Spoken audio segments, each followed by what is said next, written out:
and then to God damn it. Ezra, you gotta go.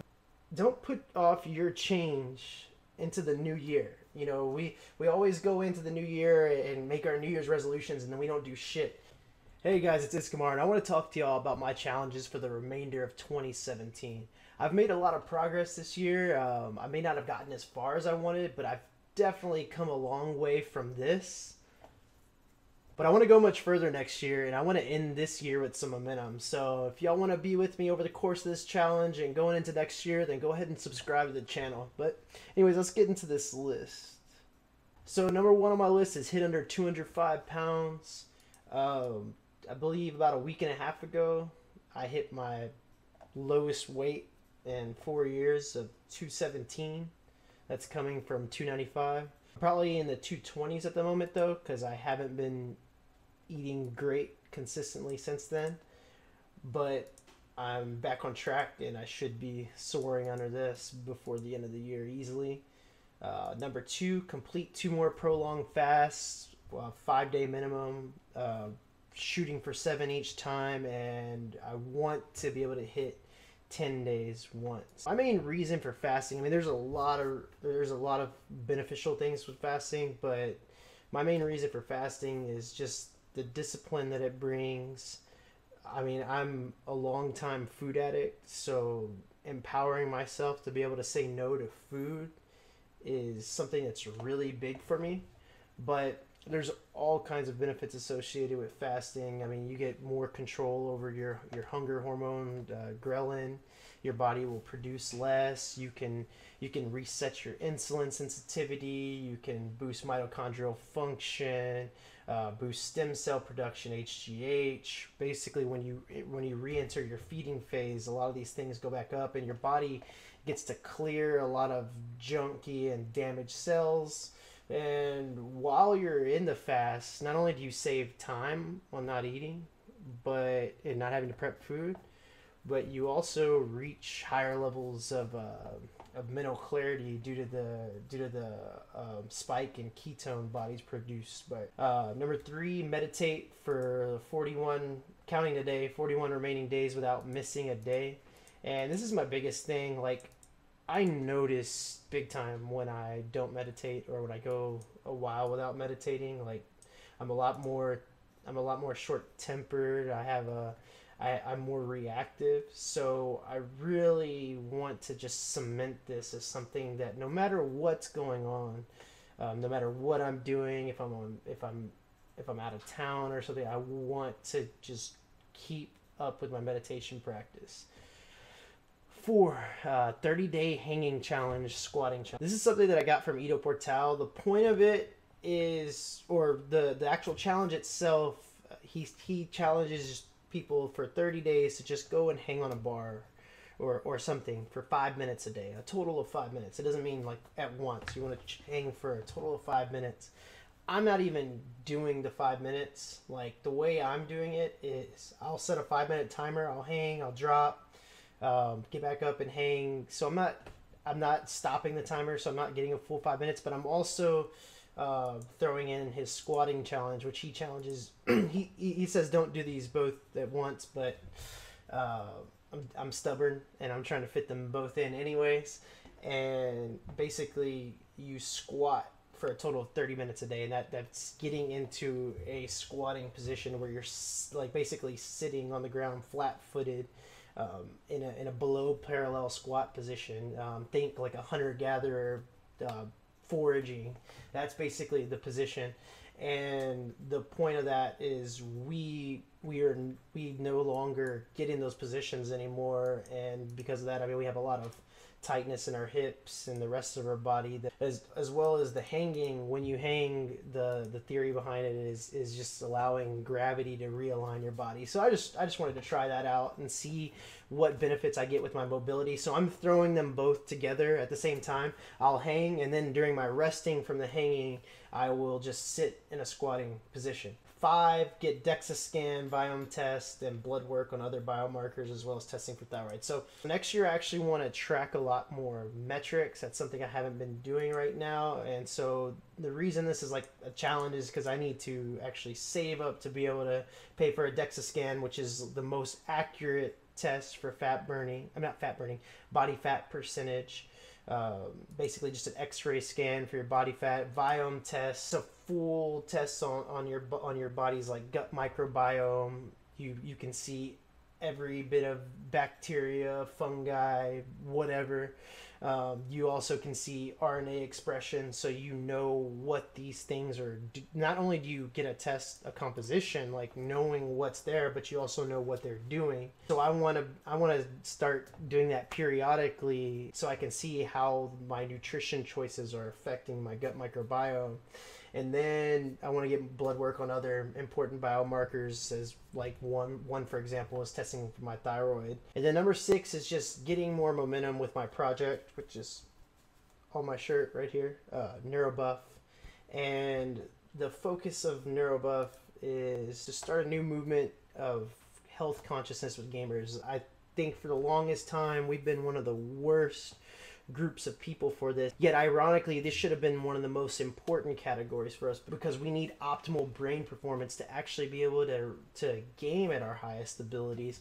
So I just want to start a new movement of gamers that are focused on optimizing health and reaching peak performance. That's not just through nutrition, that's through workouts, training, therapies, just doing whatever it takes. That's what this project's about. That's one of the main value points I'm going to be bringing with my channel. Like, I'm not just going to be showing gameplay, I'm also going to be demonstrating how you can achieve higher levels of gameplay in your own life. 7, post 1 video a day for 50 days. I'm currently on day 5. This one is important for me because I've made YouTube videos in the past. I've gotten a lot of views, but I have never really been consistent with this. And now I'm dedicated to it. I'm dedicated to demonstrating value. So my biggest problem has been consistency, and I struggle with the video editing side of things. It's something that I don't enjoy. I'm not naturally good at, or I don't have a lot of knowledge with editing programs. So it's really, really rigorous for me to put out videos. I like creating content. I like coming up with content ideas. I like the actual act of playing games or doing whatever it is that goes along with the ideas I'm generating. I just don't like the post-production side of things. And so this 50-day challenge is just really is meant to help me cement the no matter what, I'm going to get my content out. I don't care how busy I think I am, how bogged down with stuff I am, I'm going to put out the content. And finally, reach Grandmaster in Heroes of the Storm. So that's the main game I'm playing right now, and reach Grandmaster without using any guides or player resources to improve. So I'm coming into the game, I'm new to it. I don't want to use any guides, builds, or learning the maps or whatever from other players, because one, I want to focus on improving and climbing through just improving my health. I want to just become an overall better gamer and climb through that way. And then 2, I want to bring a unique perspective to the game. So I want to play characters my own way. I want to bring my own play styles and see where I end up. Oh my gosh. He needs me. He wants my attention. You gonna help me shoot the video, Asher? Anyways, he's probably more interesting than I am. So going into next year, I want it to actually, as stated before with the DEXA scan and stuff like that, I want to periodically keep track of certain metrics, constantly be getting blood work, and just really testing everything that I'm doing and having absolute certainty that the things I'm doing are actually producing results.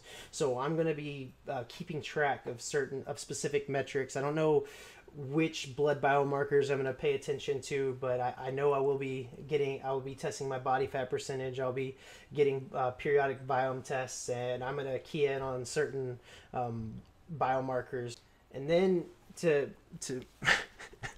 God damn it. You gotta go. You gotta go. You're not helping. You're not helping. And then as far as NeuroBuff goes, right now it's just me. And I'm sort of a generalist. I have coaching experience. I've trained athletes. I know various things about nutrition, mindfulness. And so like I just see the bigger picture. But in order to take NeuroBuff to the next level, I want to start bringing on experts in specific areas. So I want to start rounding it out. I want to continue to bring my large picture perspective, but I want to start bringing on experts to in order to take it to the next level. And so that's that for the challenge side. One thing as far as 2017 goes, the theme of 2017 for me, no matter how often or how long or how hard I fell off, I was committed. I was absolutely 100% committed, and this is the difference between me and my past selves. I was absolutely committed to getting back on. Now, in the past, it was always focused on stay on.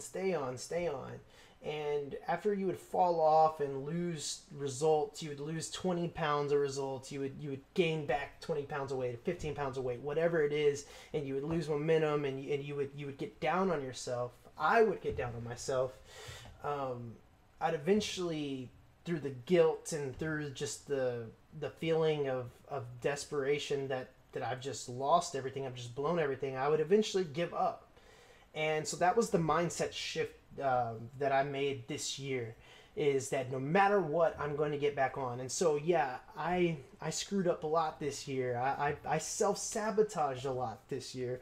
I didn't make the results, I didn't make the progress as fast as I could have because of that. Like, because I took a month off here or 3 weeks here. Because I consistently got back on, I'm a much better person, and I've made a huge amount of progress. So that's something that is now rooted in me, because I've consistently done that over the course of this year, and I'm going to continue doing that. But now I want to bring in a new theme going into 2018, and that is I am extremely effective. So the concept of being effective is solving the right problems in the right order, prioritizing the right tasks at the right moment.